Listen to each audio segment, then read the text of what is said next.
வணக்கம் சார். வணக்கம். பொதுவாவே உலக அளவுல 2 நாடுகளுக்கு நடுவுல ஒரு போர் பதற்றம் ஏற்படுது அப்படின்னா, உடனடியா தங்கம் விலை மிகப்பெரிய ராலி கொடுக்கும் அப்படிங்கிறது தான் இவ்வளோ காலமா நம்ம பார்த்துருக்கோம். ஆனா, தங்கம் விலை ரீசென்ட் டேஸ்ல பெரிய அளவுல ஒரு ராலிய குடுக்கல அப்படிங்கிறத பார்க்க முடியுது. ஆனா, இது ஒட்டுமொத்தமா பார்க்கும்போது இன்டர்நேஷனல் மார்க்கெட்ல கோல்டு எப்படி பெர்ஃபார்ம் பண்ணிட்டு இருக்கு சார்? அதாவது கோல்டு பொறுத்தளவில் பல்வேறு factors will be in play. அதாவது கோல்டுக்கு வந்து ஒரு ஃபேக்டர் தான் ஒரு டிரைவிங் ஃபோர்ஸாக இருக்காது. பட் அடிப்படையான ஃபேக்டர் வந்து டாலருடைய மூவ்மெண்ட். ஏன்னா டாலர் தான் ட்ரேடிங் கரன்சி. எல்லா கமாடிட்டிஸுக்கும் இன்டர்நேஷ்னல் மார்க்கெட்ஸில் வந்து டாலர் தான் ட்ரேடிங் கரன்சியாக இருக்கிறதுனால கமாடிட்டி ப்ரைஸஸுடைய அப் அண்ட் டவுன் எல்லாம் டாலரை மட்டும் நம்பி இல்லாமல் வேறு சில ஃபேக்டர்ஸும் இருக்குது. இப்போ கடந்த ஒரு 4-5 நாளாக பார்க்கும்போது சாட்டர்டேலேருந்து அங்கே ஈரான் அந்த வளைகுடாவில் ஏற்பட்டிருக்கக்கூடிய அந்த போர் சூழல் காரணமாக பொதுவாக நீங்கள் சொன்ன மாதிரி ஒரு குளோபல் க்ரைசிஸ் வரும்பொழுது கோல்டு அப்படிங்கிறது எப்போவுமே ஒரு ரேலியில் இருக்குது. ஏன்னா ஒரு சேஃப் அசெட் அப்படின்னு எல்லாம் ரிஸ்கி அசெட்ஸ்லேருந்து இன்வெஸ்டர்ஸ், பெரிய இன்வெஸ்டர்ஸ், ஹெட்ஜ் ஃபண்ட்ஸ் போன்ற பெரிய இன்வெஸ்டர்ஸ் எல்லாம் உடனே மூவ் பண்ணுறதை பார்ப்போம். பட் இப்போ ஏன் அந்த மாதிரி நடக்கலை அப்படின்னா அதுக்கும் 2-3 ஃபேக்டர்ஸ் இருக்குது. ஒரு 4-5 டேஸாக அங்கே ஈரானில் ப்ராப்ளமாக இருக்குது. டாலர் வந்து ரொம்ப ஸ்ட்ராங்காக வலுவாக இருக்குது. இந்த 4-5 நாட்களாகவே டாலர் பெரிய அளவுக்கு வீழ்ச்சி அடையலை. அதற்கு முக்கியமான காரணம் இப்போ இந்த போர் சூழல் ஏற்பட்டதுனால ஃபெடரல் ரிசர்வுடைய இந்த இன்ட்ரெஸ்ட் ரேட்ஸ் கட் ஆகாது அப்படிங்கிற, அதாவது ஃபெடரல் இன்ட்ரெஸ்ட் ரேட்ஸும் ஒரு முக்கிய காரணம் கோல்டுடைய மூமெண்ட்டுக்கு. ஸோ எப்போல்லாம் இன்ட்ரெஸ்ட் ரேட்ஸ் கட் ஆகிற மாதிரியான ஒரு சூழல் 3 மாதங்களுக்கு முன்பு பார்த்தோம். 2 மாதங்களுக்கு முன்பு இன்ட்ரெஸ்ட் ரேட்ஸ் கட் பண்ணப்பட்டது. அப்போ ஒரு ரேலி கோல்டில் இருந்தது. அதாவது இன்ட்ரெஸ்ட் ரேட்ஸ் கட் ஆச்சு அப்படின்னா ஈஸியாக பாரோ பண்ணி கோல்டில் இன்வெஸ்ட் பண்ணுறதுக்கான வாய்ப்புகள் இருக்கும். அது இப்போ நடக்கிறதுக்கான சூழல் இல்லை. ஏன்னா இன்ஃப்ளேஷன் உயர்வதற்கான ஃபெடரல் ரிசர்வ் சேர்பர்சன் நேற்றைக்கு அதுதான் அவருடைய கருத்தாக இருந்திருக்கு. அதாவது இம்மீடியட் ட்ரெண்டில் பார்க்கும்போது வட்டி வீதம் குறைக்கிறதுக்கான வாய்ப்புகள் இல்லை. ஸோ அந்த சூழலில் வந்து டாலர் ரொம்ப வலுவாக இருக்குது. அந்த டாலர் வலுவாக இருந்தது அப்படின்னா ஒன்று கோல்டு அதே நிலையில் இருக்கும், இல்லைனா கோல்டுடைய விலை வீழ்ச்சி அடையும். இப்போ தற்போதைய சூழலில் பெரிய அளவு வீழ்ச்சியும் இல்லை, பெரிய அளவு ஏற்றம் இல்லைங்கிற ஒரு ரேஞ்ச் பவுண்டாக தான் கோல்டு இருக்கிறத நம்ம பார்க்குறோம். ஸோ இது இப்போ இருக்கக்கூடிய சூழல். அதாவது இப்போது இந்த போர் இஸ்ரேல் அண்ட் ஈரானுக்கு மட்டும் இருந்து அமெரிக்கா இதில் பங்களிப்பு இல்லை அப்படின்னா அது வேறு சூழல் ஏற்பட்டிருக்கும். அது வந்து அமெரிக்கா மைனஸ் அப்படிங்கிறதுனால அப்போ டாலருடைய மதிப்பீடு, அப்போ இருக்கக்கூடிய அந்த ஃபேக்டர்ஸ் எல்லாம் இப்போ அமெரிக்கா இன்வால்வ்டு நேரடியாக இந்த போரில் வந்து நேரடியாக இன்வால்வ் ஆனதுனால இந்த சூழல் கோல்டுக்கு ஆதரவாக இல்லை அப்படிங்கிறதான் இப்போ இருக்கக்கூடிய சூழலில் பார்க்க முடியுது. இன்டர்நேஷ்னல் மார்க்கெட்டில் ரொம்ப பெரிய அளவில் இல்லைனாலும் ஒரு சின்ன உயர்வை நம்ம பார்க்க முடியுது கோல்டு மார்க்கெட்டில். ஆனால் இந்தியன் ரீட்டைல் மார்க்கெட்டை பார்க்கும்போது கோல்டோட ப்ரைஸ் இறங்கிக்கிட்டே இருக்குது நாளுக்கு நாள். கிட்டத்தட்ட 15,900 வரைக்கும் ரீச் ஆன 22 கேரட் கோல்டோட வேல்யூ இப்போ 15,200 கிட்ட வந்திருக்கு. ஸோ இந்தளவுக்கு ஒரு கரெக்ஷன் கூட நடக்குது. அப்போ இதுக்கு என்ன காரணம் இருக்கும் சார்? மெயினாக அந்த பையிங் ஒரு பேனிக் இருக்குது. அதாவது இப்போ வாங்கக்கூடிய சூழல் இல்லை அப்படிங்கிற ஒரு பையிங் ட்ரெண்ட் குறையும் பொழுது இந்த மாதிரியான ப்ரைஸஸ் குறையிறதுக்கான வாய்ப்புகள் பார்க்கலாம். ஏன்னா இப்போ இருக்கக்கூடிய சூழலில் வந்து ருப்பி ஆல் டைம் லோவில் இருக்குது, 92 தாண்டி இருக்குது. எப்பொழுதுமே ருப்பியுடைய வேல்யூ டிப்ரிஷியேட் ஆகும்பொழுது இறக்குமதி சார்ந்த விஷயங்கள் விலை அதிகமாகத்தான் இருக்கும். நம்ம பெட்ரோல் ப்ரைஸஸாக இருக்கட்டும், இல்லை எந்த இம்போர்ட்டட் கமாடிட்டியாக இருந்தாலும் ருப்பி வீக் ஆகும்போது அதனுடைய ப்ரைஸ் உயர்றதை பார்க்குறோம். அதுதான் தங்கத்துடைய விலையும் இன்டர்நேஷ்னல் மார்க்கெட்ஸை காட்டிலும் நம்மளுடைய மார்க்கெட்டில் 2 வழிக்கு ப்ரைஸ் ரைஸ் ஆகும். ஒன்று ருப்பியோடைய மூமெண்ட், இன்னொன்று வந்து இம்போர்ட் டியூட்டி. ஸோ இப்போ இருக்கக்கூடிய சூழலில் அந்த பையிங் டிமாண்ட், அந்த ட்ரெண்ட் அப்படிங்கிறது குறைந்த காரணத்தினால ஒரு சில நாட்களாக ஒரு பேனிக் செட்டின் ஆகிருக்கு. அதுவும் இல்லாமல் இப்போ வந்து ஈரான் கிரைசிஸ் ஒரு பக்கம் இருந்தாலும் இன்னும் 2 ஃபேக்டர்ஸ் இருக்குது. ஒன்று வந்து இந்த AI related stock market impact, அதுவும் வந்து ஒரு மிகப்பெரிய தாக்கத்தை ஏற்படுத்தி கொண்டிருக்கு. இப்போ ஈரான் ப்ராப்ளம் ஃப்ரண்ட் லைனில் இருக்கிறதுனால ஏஐ இஷ்யூஸ் வந்து பேக் சைடில் போயிருக்கு. அது பங்குச்சந்தைகளில் பலமான தாக்கத்தை ஏற்படுத்தி இது என்ன ஆகும் அப்படின்னா அந்த தங்கத்துடைய அந்த அபரிமிதமான அந்த பையிங் கெப்பாசிட்டி குறையிறதுக்கான வாய்ப்புகள் இருக்குது. ஏன்னா நிறைய ஐடி இண்டஸ்ட்ரியில் வந்து நிறைய ஜாப்ஸ் ட்ரிம் ஆகிறதுக்கான வாய்ப்புகள் இருக்குது. இது போன்ற ஒரு சூழல் ஏற்படும் பொழுது புதிதாக வாங்கக்கூடிய ஒரு சூழலை வந்து தவிர்க்கக்கூடிய அந்த ஒரு மனோபாவம் இப்போ பார்க்குறோம். அந்த அடிப்படையில் தான் வந்து தங்கத்துடைய சில நாட்களுடைய டிமாண்டு பார்க்கும்போது பெரிய அளவில் இருந்திருக்க வாய்ப்பில்லை. அதனால தான் அந்த இறக்கம் அப்படிங்கிறது இருந்து கொண்டிருக்கு. அதர்வைஸ் நமக்கு வந்து இறங்கிறதுக்கான முகாந்திரம் இல்லை. ஏன்னா ஒன்று ருப்பியோடைய டிப்ரிசியேஷன், இரண்டாவது வந்து இம்போர்ட் டியூட்டி ஸ்டேபிளாக இருக்குது. இன்டர்நேஷ்னல் மார்க்கெட்ஸ்லேயும் ரொம்ப ஒரு மேசிவ் அப் அண்ட் டவுன் இல்லாமல் ஒரு ரேஞ்ச் பவுண்டாக இருக்கிறதுனால நம்மளுடைய மார்க்கெட்டில் வித்தியாசமாக காணப்படுகிறது. இப்போ தங்கத்தினுடைய விலையை பற்றி நம்ம பேசும்போது இந்த மாதிரி ஒரு பெரிய ஜியோ பொலிட்டிக்கல் டென்ஷன்ஸ்க்கே பெரிய அளவில் ரேலி கொடுக்கல அப்படின்னா இனிமேல் வரக்கூடிய காலங்களில் தங்கம் பெரிய அளவில் உயர்வு ஆகாது, இந்த மாதிரி கொஞ்சம் சைட்வேஸ்லேயோ இல்லை ஒரு பேலன்ஸ்டான நிலைமையில தான் இருக்க போகுது அப்படின்னு இதை நம்ம புரிஞ்சுக்கலாமா சார்? கண்டிப்பாக இந்த ஈவெண்ட் வந்து ஒரு ஒரு ட்ரிகர் தான். இதற்கு முன்பு நம்ம பார்க்கும்போது, அதாவது சாட்டர்டேக்கு முன்னாடி இருந்த குளோபல் எக்கனாமிக் கண்டிஷன்ஸ் பார்க்கும்போது அப்போயே ஒரு மிகப்பெரிய தாக்கத்தை ஏற்படுத்தி கொண்டிருந்தது ட்ரம்ப்புடைய அந்த டேரிஃப் நடவடிக்கைகள். ஏன்னா யுஎஸ் சுப்ரீம் கோர்ட் அதை வந்து ஸ்ட்ரைக் டவுன் பண்ணதற்கு பிறகு அவர் வந்து அறிவிப்பேன் அப்படிங்கிற அந்த வெளியிட்டு இருக்கிறதுனால அப்போ இருந்த நிலை மாறிடுது. இப்போ சாட்டர்டேக்கு அப்புறம் பார்க்கும்போது இந்த ஈரான் கிரைசிஸ் ஒரு வேறு விதமான ட்விஸ்ட் கொடுக்கறத பார்த்துருக்கோம். பட் அடிப்படையிலேயே தங்கத்துடைய அந்த ஏறுமுகம் அப்படிங்கிறத ட்ரெண்ட் இருந்துக்கிட்டு தான் இருக்குது. அதில் எந்த விதமான பெரிய அளவுக்கு மாறுதல்கள் இல்லை. இது போன்ற ஈவெண்ட்ஸ், இது போன்ற அப்பப்போ நடக்கக்கூடிய சிறு சிறு கரெக்ஷன்ஸ் இருக்கலாமே தவிர ட்ரம்ப்புடைய ஆட்சி இருக்கும் வரை கண்டிப்பாக தங்கத்துடைய இந்த ட்ரெண்டுங்கிறது அப் ட்ரெண்டில் தான் இருக்குது, பெரிய அளவுக்கு இல்லை. ஏன்னா இப்போ இன்றைக்கி கூட நியூஸ் பார்க்கும்போது அந்த 15% டேரிஃப் வெளியிட போகிறாங்க அப்படிங்கிற ஒரு தகவலை பார்க்குறோம். ஏன்னா இந்த வார் பிஸி அப்படிங்கிறதுனால அதை மறந்துட்டார் அப்படின்னு எடுத்துக்கலாம். பட் 15% டேரிஃப் புதிதாக, அதாவது சுப்ரீம் கோர்ட் டேரிஃப் கட் பண்ணதுக்கு பிறகு இப்போ 15% டேரிஃப் அக்ராஸ் த போர்டு எல்லா நாடுகளுக்கும் இருக்கக்கூடிய அந்த வாய்ப்பு வரும். அதனால் ட்ரம்ப்புடைய அந்த பொருளாதார கொள்கைகள் அது வந்து ஒரு ஸ்திரமற்ற ஒரு அன்ஸ்டேபிளாக இருக்கிறதுனால இன்ஸ்டெபிலிட்டி தான் கோல்டுக்கு ஒரு மிகப்பெரிய ஆப்பர்ச்சுனிட்டி. கோல்டுடைய ஏற்றம் அப்படிங்கிறது வந்து இன்ஸ்டெபிலிட்டி அதிகமாக இருக்கும்பொழுது இல்லை அன்ஸ்டேபிள் கண்டிஷன்ஸ் ப்ரிவைலிங்காக இருக்கும்பொழுது தான் கோல்டுக்கு ஒரு நல்ல ரேலி கிடைக்கும். அந்த ஸ்டெபிலிட்டி வந்துருச்சு அப்படின்னா கோல்டுக்கு அந்த அளவுக்கு ரேலிங் ஃபேக்டர்ஸ் இருக்காது. பட் இப்போ இருக்கக்கூடிய சூழலை நம்ம அடுத்த 3-6 மாதங்கள் அப்படின்னு நம்ம பார்க்கும்பொழுது ஈரான் கிரைசிஸ் எப்படி அன்ஃபோல்ட் ஆக போகுது அப்படிங்கிறது தெரியல. இன்னும் வரக்கூடிய நாட்கள் தான் தெரியும். அது வந்து இன்னும் வாரக்கணக்கில் இருக்குமா இல்லை மாதக்கணக்கில் இருக்குமா இல்லை யுக்ரைன் ரஷ்யா மாதிரி ஆண்டுகளாக போகுமா அப்படிங்கிறது இன்னும் வரக்கூடிய நாட்களில் தான் நமக்கு தெரியுது. பட் இப்போ இருக்கக்கூடிய சூழல் பார்க்கும்பொழுது அது உடனடியாக நிற்கிறதுக்கான வாய்ப்புகள் இல்லை. ஏன்னா ஈரானுடைய பதில் தாக்குதலும் அதிகரித்து கொண்டிருக்கு.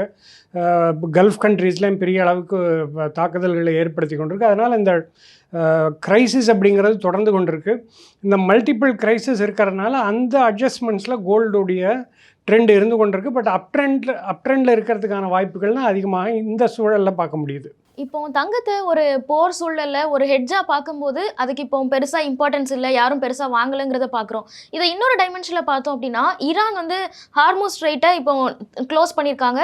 ஸோ க்ரூட் சப்ளை உலக அளவில் ஒரு பெரிய டிமாண்ட் ஆகும் அப்படிங்கிறத பேசுகிறோம்.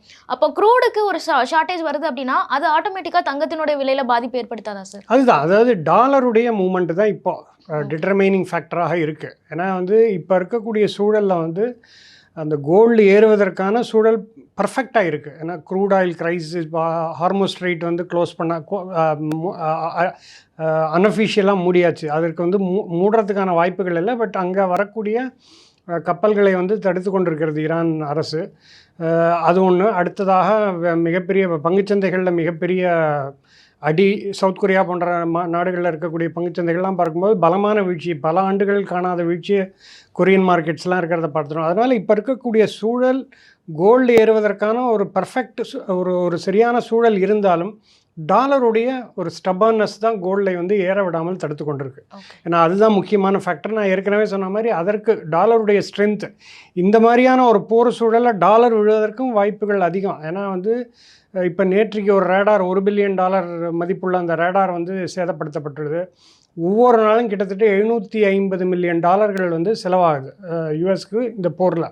அதனால் அங்கே இருக்கக்கூடிய ஸ்ட்ரெயின் எல்லாம் பார்க்கும்போது டாலருடைய வீழ்ச்சி எதிர்பார்க்கப்பட்டது. பட் ஆனால் டாலர் அந்த இன்ட்ரெஸ்ட் ரேட்டுடைய அறிவிப்பு காரணமாக, அதாவது இன்ட்ரெஸ்ட் ரேட் ஃபர்தராக இருக்காது அப்படிங்கிற அந்த அறிவிப்பின் காரணமாக டாலர் ஸ்டெடியாக இருக்குது. அந்த காரணத்தினால தான் கோல்டும் ஓரளவுக்கு இந்த ஸ்டெடினஸை மெயின்டைன் பண்ணிகிட்டு இருக்கிறத பார்க்குறோம். பட் அதை தவிர்த்து விட்டு பார்க்கும்போது கோல்டு ஏறுவதற்கான எல்லா சூழலுமே இப்போ அமைந்திருக்கு. குளோபல் கிரைசிஸ், எக்கனாமிக் கிரைசிஸ் இருக்குது, பங்குச்சந்தைகள் கடுமையான வீழ்ச்சி ஏற்பட்டிருக்கு, ஆயில் கிரைசிஸ் காணப்படுகிறது. இந்த போர் எவ்வளோ நாள் போகும் அப்படிங்கிற ஒரு அன்சர்டன்ட்டி இருக்குது. துவக்கத்தில் வந்து ஒரு சில நாட்கள் முடிவடைந்து விடும் அப்படிங்கிறத எதிர்பார்த்த இந்த போர் வந்து இப்போ வாரக்கணக்கில் போகுமா இல்லை மாதக்கணக்கில் போகுமா அப்படிங்கிற ஒரு எதிர்பார்ப்பும் அதிகரிச்சிருக்கு. அதனால் ஒரு கேயாட்டிக் கண்டிஷனில் தான் இருக்குது. டாலருடைய அந்த ஸ்ட்ரென்த் தான் இப்போ கோல்டுடைய ஃபர்தர் ரேலியை வந்து ப்ரிவென்ட் பண்ணுறதா நம்ம பார்க்குறோம். யூஎஸை பொறுத்த வரைக்கும் இதுக்கு முன்னாடி ஈராக்கா இருக்கட்டும் இல்லை லிபியாவா இருக்கட்டும் இவங்க எல்லாம் நாங்கள் டாலருக்கு அகேன்ஸ்டாக கோல்டை முன்னிறுத்துறோம் அப்படின்னு சொல்லும் போதெல்லாம் அவங்கள கடுமையாக அட்டாக் பண்ணியிருக்காங்க. இப்போ ஈரானுக்கும் அதை தான் பண்ணிட்டு இருக்காங்க. ஸோ இந்த மாதிரி நடக்கும்போது கோல்டுக்கு என்றைக்குமே அந்த இம்பார்ட்டன்ஸ் கிடைக்காது, நம்ம கொஞ்சம் தேவையில்லாமல் தான் அதிகமாக கோல்டு அக்யூமுலேட் பண்ணுறோமா அப்படிங்கிற கேள்வி இன்வெஸ்டர் மத்தியில் வருது. டாலருக்கு அடுத்ததாகவோ இல்லை டாலருக்கு இணையான ஒரு அசர்ட்டாக தங்கம் என்றைக்குமே மாறாதா சார்? அதாவது தங்கத்தை பொறுத்தளவில் ஒரு சேஃப் ஹேவன் அசெட் கேட்டகரியில் தான் இருக்குது இன்னும்.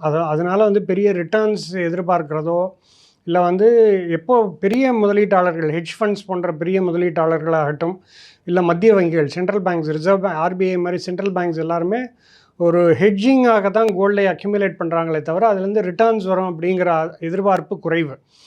ரீட்டைல் இன்வெஸ்டர்ஸ் நிறைய பண்ணுறாங்க அந்த மாதிரி. ஏன்னா இந்த ரேலி யூஸ் பண்ணி அவர்கள் அந்த தங்கத்தில் முதலீடு செய்து வாங்கி விற்பதுங்கிறத அந்த ட்ரேடிங் ஆக்டிவிட்டி வந்து ரீட்டைலில் நிறைய பார்க்க முடியுது. இடிஎஃப் போன்ற முதலீட்டு வழிகளில் அதிக பணம் வரதை நம்ம பார்க்க முடியுது. பட் என்றைக்குமே தங்கம் பொறுத்தளவில் இது ஒரு சேஃப் ஹேவன் அசெட்டாக தான் இருக்கும். அதனுடைய அந்த கிளாஸ் இப்போ கடந்த 5-6 ஆண்டுகளாக, அதாவது கோவிடுக்கு பிறகு நம்ம பார்க்கும்பொழுது கோவிட் ரிக்கவரிக்கு அப்புறமே தங்கம் பொதுவாக வந்து அந்த டைமில் பங்குச்சந்தைகள் வீழ்ந்திருந்தது, தங்கம் உயர ஆரம்பிச்சது. அந்த ரெக்கவரிக்கு பிறகு பங்குச்சந்தைகளும் உயர ஆரம்பிச்சது, தங்கமும் உயர்ந்து கொண்டே தான் இருக்குது. அந்த ட்ரெண்டே ரிவர்ஸ் ஆனதை நம்ம பார்க்குறோம். இப்போ தான் ஒரு சில கரெக்ஷன் வந்திருக்கு. பட் தங்கத்தை பொறுத்தளவில் அந்த சேஃப் ஹேவன் அப்படிங்கிற அந்த அசெட் கிளாஸ் அப்படிங்கிறது தொடர்ந்து இருக்கும். ஏன்னா எப்பொழுதெல்லாம் கிரைசிஸ் ஏற்படுதோ அப்பொழுதெல்லாம் தங்கத்தில் முதலீடு செய்வது அப்படிங்கிறது வந்து பல ஆண்டுகளாக நம்ம ட்ரெண்டாகவே பார்த்துட்டு வரோம். பெரிய ஹெட்ஜ் ஃபண்ட்ஸ் போன்ற பெரிய முதலீட்டாளர்கள், குளோபல் இன்வெஸ்டர்ஸ் எல்லாமே தங்கத்தை வந்து ஒரு ஆல்டர்னேட்டிவ் அசெட்டாக தான் பார்க்குறோம். அந்த ஸ்டேட்டஸ் அப்படிங்கிறது கோல்டுக்கு தொடர்ந்து இருக்கும்னு எதிர்பார்க்கலாம். தங்கத்தை பொறுத்த வரைக்கும் இந்த மாதிரி ஒரு போர் சூழலில் பெரிய அளவில் ரேலி கொடுக்காம இருக்குது, அதுக்கு டாலர் ரொம்ப ஸ்ட்ரென்த்தனாக இருக்கிறது தான் காரணம்னு சொல்கிறீங்க. இப்போ இது அன்யூஷுவலாக நடக்குதா இல்லை இதுக்கு முன்னாடி காலகட்டங்களில் கூட இதே ட்ரெண்ட் நடந்திருக்கா சார்? அதாவது இது மாதிரி ட்ரெண்ட் எங்கே இப்போ ரஷ்யா யுக்ரைன் காலகட்டத்தில் பார்க்கும்போது யூஎஸ் அதில் பெரிய பங்களிப்பு இல்லை, நேரடியாக பங்களிப்போ இல்லை மறைமுகமாக கூட இல்லை. அது ஒரு மேஜர் கிரைசிஸாக பார்த்தோம். அதற்கு முன்பு கோவிட் கிரைசிஸ் எல்லாமே பார்க்கும்பொழுது டாலருடைய வீக்னஸ் இருக்கும்பொழுது தங்கம் உயர்ந்ததை பார்த்தோம். இப்போ அன்யூஷுவலாக என்ன இருக்குன்னா டாலர் வலுவாக இருந்து கொண்டிருக்கு. ஆனால் அந்த வலுவுக்கும் காரணம் வந்து இன்ட்ரெஸ்ட் ரேட் பாலிசி, ஃபெடரல் ரிசர்வுடைய அணுகுமுறை, இதெல்லாம் ஒரு இன்ஃப்ளேஷன், இது போன்ற விஷயங்களாக இருந்தாலும் இது ஒரு அன்யூஷுவலாக தான் பார்க்க முடியுது. ஏன்னா கடந்த காலங்களில் இது போன்ற மேஜர் கிரைசிஸ் வரும்போது டாலருடைய வீக்னஸும் இருந்திருக்கு. பட் இந்த காலகட்டத்தில் வந்து டாலர் அன்யூஷுவலாக ஸ்ட்ராங்காக இருக்கிறத நம்ம பார்க்குறோம். அந்த அடிப்படையில் வந்து தங்கம் ஓரளவுக்கு அதை பெரிய அளவுக்கு வீழ்ச்சி இல்லை. ஏன்னா டாலர் ஸ்ட்ராங்காக இருந்தது அப்படின்னா தங்கம் வீழ்ச்சி அடையும். பட் பெரிய அளவுக்கு வீழ்ச்சி இல்லாமல் ஒரு ரேஞ்ச் பவுண்டாக இருக்கிறத நம்ம பார்க்குறோம். சமீப காலத்தில் இந்த யுக்ரைன் கிரைசிஸ் போதெல்லாம் இது பெரிய அளவில் இந்த மாதிரியான ட்ரெண்டை பார்க்கல. ஸோ டாலர் வலுவாக இருக்கிறது அப்படிங்கிறது தங்கத்திற்கு ஒரு அடுத்த கட்ட நகர்வுக்கு ஏற விடாமல் தடுத்து கொண்டிருக்கிறது டாலருடைய ஸ்ட்ரென்த்து தான். அன்யூஷுவலாக டாலர் ஸ்ட்ரென்த்தனாக இருக்குது அப்படின்னு பேசுகிறோம். இது ப்ராக்டிக்கலாக நிறைய ரீசன்ஸ்னால தான் இப்படி ஸ்ட்ரென்த்தனாக இருக்குன்னு புரிஞ்சுக்கலாமா, இல்லை டாலரை சுற்றி ஏதாவது பபிள் இருக்கா சார்? இல்லை, டாலர் பொறுத்தளவில் இப்போ அதுதான் இப்போது மெயினாக வந்து அவர் இப்போ சமீப காலமாகவே ஒரு 6 மாத காலமாகவே ட்ரம்ப்புடைய அணுகுமுறை பார்க்கும்போது அவர் ஃபெடரல் ரிசர்வ் உடைய முன்னாள் இதற்கு முன்பு இருந்த பவலில் வந்து ரொம்பவே கடுமையாக சாடி கொண்டிருந்தார். வட்டி வீதம் குறைக்கவே இல்லை அப்படின்னு ரொம்ப நேரடியாகவே அவரை தாக்கினதை பார்த்தோம். அதாவது இப்போ வார்த்தைகளால் தாக்கப்பட்டார் அவர். அதற்கு பிறகு இப்போ புதிய சேர் வந்ததுக்கு பிறகு அவருடைய டீம்லேருந்தே ஒரு ஃபெடரல் ரிசர்வ் சேர் வந்ததை பார்த்தோம். அவருடைய அணுகுமுறை எப்படி இருந்திருக்கும் அப்படின்னா வட்டி வீதம் தொடர்ந்து குறையும் அப்படிங்கிற ஒரு அணுகுமுறை இருந்திருக்கும். பட் நேற்றைக்கு அவருடைய காமெண்ட்ஸை பார்க்கும்பொழுது இப்போ இருக்கக்கூடிய போர் சூழலில் இன்ஃப்ளேஷன் உயர்வதற்கு வாய்ப்புகள் இருக்குது. இன்ஃப்ளேஷன் உயரும்போது கட்டாயம் வட்டி விகிதம் அப்படிங்கிறது குறைக்கப்பட மாட்டாது. ரொம்ப உயர்ந்ததுன்னா வட்டி விகிதம் உயர்த்தப்படலாம்ங்கிற ஒரு சூழலே எதிர்பார்க்கிறார்கள். ஸோ இது போன்ற ஒரு சூழலில் வந்து அதுதான் அந்த மாதிரியான ஒரு சென்டிமெண்ட் தான் டாலருக்கு ஒரு மிகப்பெரிய வலு சேர்த்துருக்கு. அது இன்ட்ரெஸ்ட் ரேட் இப்போ இந்த ஈவெண்ட் இல்லாமல் வட்டி விகிதம் குறைந்திருந்து டாலருடைய மதிப்பு குறைந்திருந்தால் தங்கம் தொடர்ந்து ஏறிக்கொண்டிருக்கும். இப்போ இந்த போர் சூழல் காரணம் எல்லாமே ஒரு கோஆர்டினேட்டட் ஈவெண்ட்ஸாக தான் இப்போ அந்த தங்கத்துடைய ப்ரைஸில் நம்ம பார்க்குறோம். இதுதான் ஒரு ஈவெண்ட் அப்படின்னு சொல்ல முடியல.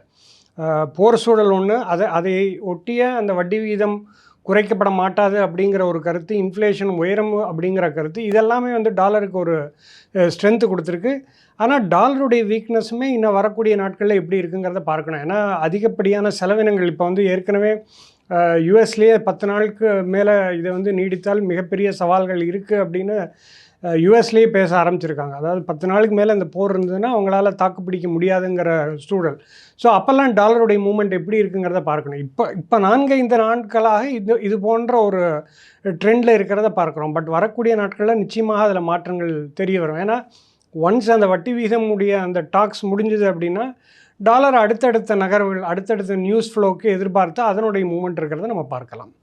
நீங்கள் சொல்கிற இந்த ரீசன்ஸ்லாம் டாலர் ஸ்ட்ரென்தன் ஆகிறத ஜஸ்டிஃபை பண்ணுதா, இல்லை ஒரு ஃபேப்ரிகேட்டடாக டாலர் ஸ்ட்ரென்தன் ஆகிற மாதிரி நமக்கு தெரியுதா சார்? இல்லை, இப்போ எல்லா கமாடிட்டிஸுமே டாலர் ட்ரேடட் தான். டாலருடைய டிரான்சாக்ஷன்ஸ் தான் கமாடிட்டிஸ் எல்லாமே இன்டர்நேஷ்னல் மார்க்கெட்ஸில் அது க்ரூட் ஆயிலாக இருக்கட்டும், இல்லை கோல்டாக இருக்கட்டும், காப்பர், எல்லா கமாடிட்டிஸுமே இன்டர்நேஷ்னல் ட்ரேட்ஸ் டாலரில் ஏற்படுது. அதனால் டாலருடைய ஒரு கமாடிட்டியோடைய வீழ்ச்சி 2 விதத்தில் நடக்கும்.